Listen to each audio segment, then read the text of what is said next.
अस्सलामुअलैकुम। अब हम स्टमक पैथोलॉजी में नेक्स्ट जो टॉपिक करने जा रहे हैं that is complications of the chronic gastritis, जिसमें हम तीन चीज़ों को पढ़ेंगे। Number one is peptic ulcer, number two is mucosal atrophy and the last is intestinal metaplasia.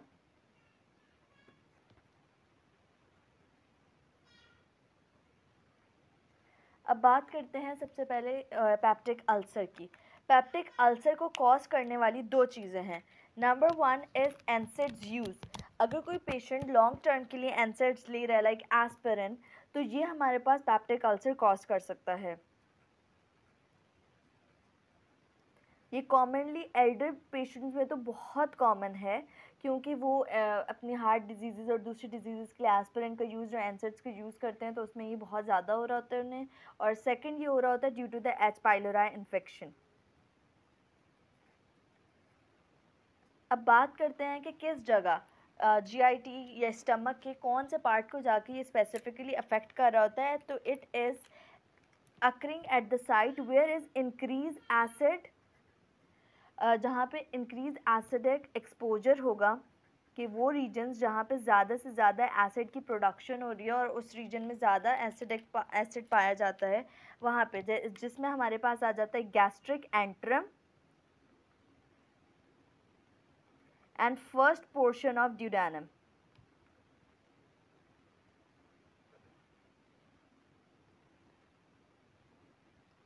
इसके अलावा ये हमें मिल सकता है में अकर इन एसोफेगस, मगर में क्यों होगा due to GERD acidic reflux हो रहा है, उसकी वजह से। एसिडिक रिफ्लक्स में भी यही होता है ना कि oesophagus is exposing to the acidic secretions, तो उसकी वजह से हो सकता है। अच्छा, अब बात करते हैं इसकी पैथोजेनेसिस की। तो that is H pylori and एनसेड use. सबसे पहले तो कि क्रॉनिक इसका अगर यूज़ होता रहे तो वो हमारे पास कॉज करेगा PUD, peptic ulcer disease. Second के हाइपर एसिडिटी,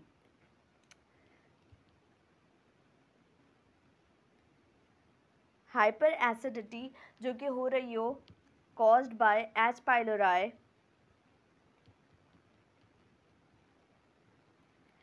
अब ये कैसे होगा कि अगर हमारे पास पैराइटल सेल्स हाइपरप्लेजिया हो जाए,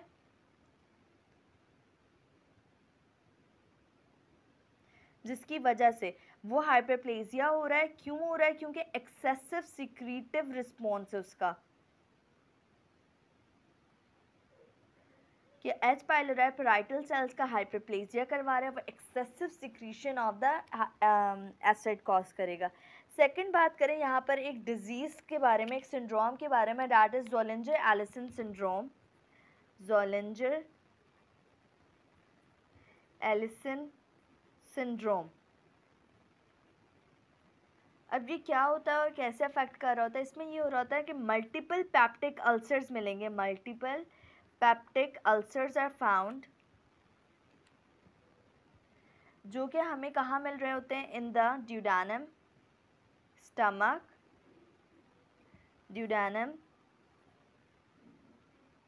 and jejunum, resulting in massive acid secretion।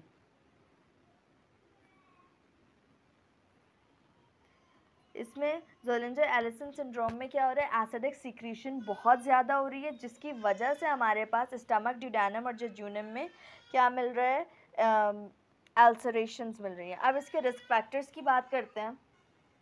अब इसके रिस्क फैक्टर्स में ये है कि अगर कोई क्रॉनिक अल्कोहल यूज़र है ये स्मोकिंग करता है, तो उसमें ये हो सकता है। मगर क्यों हो रहा है? क्योंकि ये इम्पेयर्स कर रहा होता है blood flow and healing process.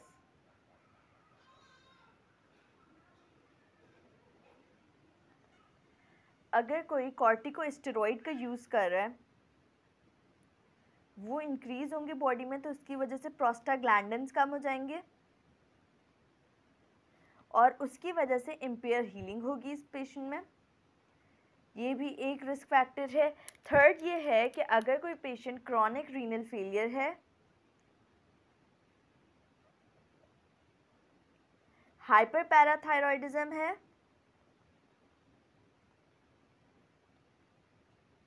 Hypercalcaemia है, तो ये तीनों कंडीशंस कॉज करवा रही होती हैं increase gastrin production. Gastrin production बढ़ेगी, उसकी वजह से हमारे पास HCl की प्रोडक्शन बढ़ेगी और हाइपर एसिडिटी होगी, तो hyper gastrinaemia leading to hyper acidity. उसके बाद इसकी मॉर्फोलॉजी की बात करते हैं तो ये एक इसका बहुत इंपॉर्टेंट फीचर ये है कि पैप्टिक अल्सर, हालांकि हम बोलते हैं कि स्टमक से रिलेट कर रहे हैं ना, मगर ये peptic ulcer 4 times more common है इन ड्यूडेनम। ड्यूडेनम के भी कौन से पार्ट में? Pyloric valve and it's interior wall, यहाँ पे ज़्यादा होते हैं 4 टाइम्स देन द स्टमक। अब इसकी लीजन्स की बात करते हैं। अगर हमारे पास लीजन लेस देन 0.3 सेंटीमीटर है तो इसका मतलब है जो ये शैलो है। अगर lesion more than 6 less than 0.3 less than 0.6 centimetres है तो that means it is deeper lesion. अब PUD के जो अल्सर्स होते हैं, पैप्टिक अल्सर डिजीज़ जो है, इसके अल्सर्स कैसे होते हैं? Oval sharply punched out. Ulcer कैसे हैं? ओवल हैं, शार्पली पंच्ड आउट। हिस्टोलॉजी की बात करते हैं तो उसमें ये है वैस्कुलर ग्रैन्युलेशन टिश्यू होगी,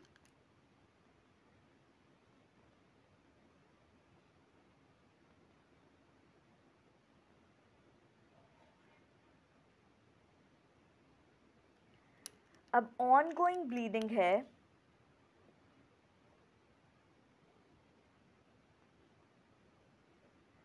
वो have a tendency to cause haemorrhage, continuous bleeding हुई जा रही है तो अल्सर्स हैं उसकी वजह से ब्लीडिंग हो रही है तो हैमरेज के चांसेस बढ़ जाते हैं। और इसकी जो कॉम्प्लिकेशन है दैट इंक्लूड परफोरेशन, और उसको नीड हो सकती है, उसको परफोरेशन को ट्रीट करने के लिए सर्जिकल इंटरवेंशन की जाएगी, ऐसे वो ट्रीट नहीं होगा। तो वैस्कुलर ग्रैन्युलेशन टिश्यू से क्या मुराद है? यहाँ पे वैसल्स प्रेजेंट होंगे जो कि कंटिन्यूस ऑनगोइंग ब्लीडिंग करेंगे और हैमरेज के चांस बढ़ जाएंगे।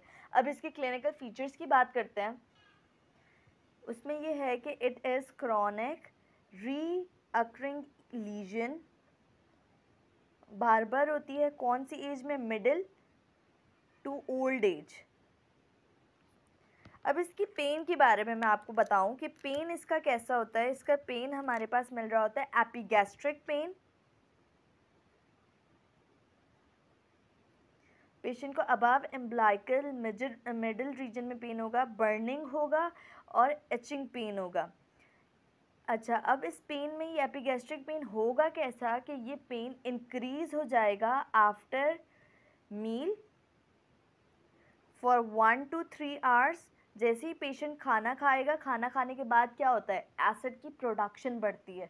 एसिड की प्रोडक्शन बढ़ती है तो उसकी वजह से अल्सर्स हो रहे हैं। तो अब क्या है कि एसिड की प्रोडक्शन बढ़ेगी खाने को डाइजेस्ट करने के लिए, तो पेशेंट को सिवियर पेन होगा एपिगैस्ट्रिक। अच्छा, अब ये हो रहा है ड्यूरिंग द डे टाइम कि खाना खाने के बाद बढ़ रहा है, मगर जब रात हो जाती है तो इट गेट वर्स्ट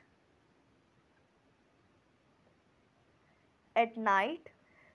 फिर वो पेशेंट को कंटिन्यूस जो है वो रात को पेन रहता है, और अगर इसको रिलीव्ड करना है तो it can be relieved by alkali food. Alkali से क्यों कह रहे हैं हम? क्योंकि ये एसिड बढ़ता है और एसिड को न्यूट्रलाइज कौन कर सकता है? अल्कलाई, तो इसलिए हमने यहाँ पे अल्कलाई का जिक्र किया।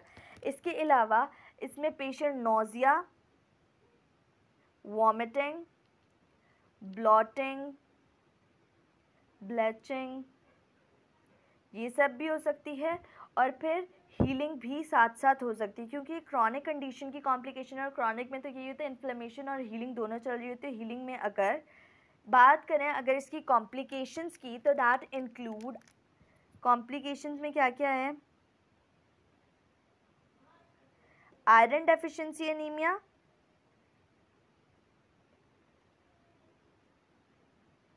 आयरन की एब्जॉर्प्शन इम्पेयर हो रही है उसकी वजह से होगा, हैमरेज हो सकता है पेशेंट को, और at last complication is perforation.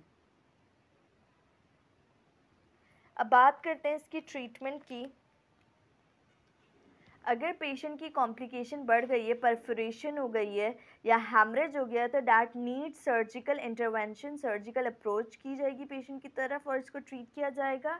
और एच पाइलोराई बैक्टीरिया अगर इन्वॉल्व है तो that needs antibiotics, antibiotics therapy की जाएगी पेशेंट की ताकि इरेडिकेट किया जा सकता है एच पाइलोराई को। और लास्ट में प्रोटॉन पंप इनहिबिटर्स भी देंगे पेशेंट्स को। प्रोटॉन पंप इनहिबिटर्स क्या करेंगे, एसिड सिक्रीशन को कम करवाएंगे। अब यहाँ तक हमने पेप्टिक अल्सर डिजीज़ कंप्लीट कर लिया। अब हम स्टार्ट करने जा रहे हैं क्रॉनिक कॉम्प्लिकेशंस की जो सेकेंड एंड थर्ड पार्ट है, mucosal atrophy and intestinal metaplasia. Peptic ulcers हम प्रीवियस वीडियो में कर चुके हैं। अच्छा, अब म्यूकोजल एट्रोफी और इंटेस्टाइनल मेटाप्लेजिया की बात की जाए कि अगर लॉन्ग स्टैंडिंग क्रॉनिक गैस्ट्राइटिस है वो एसोसिएट कर जाएगा विथ, क्योंकि हमें पता है क्रॉनिक गैस्ट्राइटिस अगर बॉडी और फंडस को डैमेज कॉज करेगा तो वो कॉज करवाते हैं इंटेस्टाइनल मेटाप्लेजिया।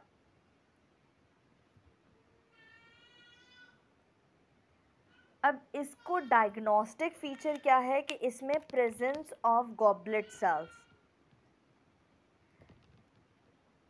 गैस्ट्रिक एपिथेलियम में गॉबलेट सेल्स नहीं होते तो हमें यहाँ पे मिलेंगे प्रेजेंस ऑफ गॉबलेट सेल्स, और ये increase risk of gastric adenocarcinoma करवा रहा है। ये मैंने बता दिया इंटेस्टाइनल मेटाप्लेजिया से रिलेटेड एक पॉइंट। दूसरी बात ये कि गैस्ट्रिक म्यूकोजल एट्रोफी हुई, that led to achlorhydria। अब एक्लोराइडिया की वजह से क्या होगा कि हमारे पास HCl की प्रोडक्शन कम हो गई है, बल्कि ऑलमोस्ट ना होने के बराबर हो गई। इसकी वजह से बैक्टीरियल ग्रोथ बढ़ जाएगी, क्योंकि ये एसिडिक प्रोडक्शन जो होती है ये कॉज करवा रही होती है बैक्टीरियल की, बैक्टीरिया को डिस्ट्रॉय कर देती है। बैक्टीरिया इन डिस्ट्रॉय हो जाता है इन द एसिडिक एनवायरनमेंट। अब एसिड है नहीं, बैक्टीरिया की ग्रोथ इंक्रीज हो जाएगी and that will, bacterial growth जो होती है दैट प्रोड्यूसेस कार्सिनोजेंस। बैक्टीरिया अंदर कार्सिनोजेंस प्रोड्यूस करेंगे। कौन सा carcinogens, nitrosamine, nitrosamine की प्रोडक्शन होगी और ये हमारे पास led to the intestinal metaplasia और गैस्ट्रिक एडिनोकार्सिनोमा। इसके बाद एक लास्ट पॉइंट इसमें ये है कि अगर हमारे पास एच पाइलोराई को इरेडिकेट कर दिया जाए एंटीबायोटिक थेरेपी से, ये ख़त्म हो जाए, तो फिर इंटेस्टाइनल मेटाप्लेजिया भी कैन रिवर्स।